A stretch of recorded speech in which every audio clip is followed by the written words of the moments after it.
මතු ජීවිතේදී මෙලොවින් තුරන් වී ගුවනේ පියාඹන්න වේවි. අභ්‍යවකාශයේ ග්‍රහලෝක ගානේ විතුරන් සොයා යන්න වේවි.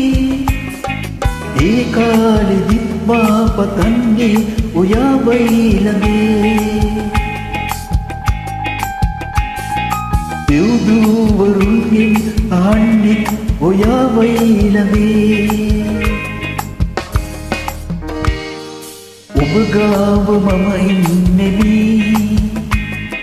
සුසුමන් වගේ යාවිවි. තනියේ තුරුල් වී මුමුණා සුපින්ගි රැසීතලේ ලං වෙවි. තරුමල් කඩා දෙන්නෙමි ඔබ ගාව මම ඉන්නෙමි සුසුමන් වගේ යාවිවි. තනියේ තුරුල් වී මුමුණා සුපින්ගි රැසීතලේ ලං වෙවි. තරුමල් කඩා දෙන්නෙමි තරුමල් කඩා දෙන්නෙමි.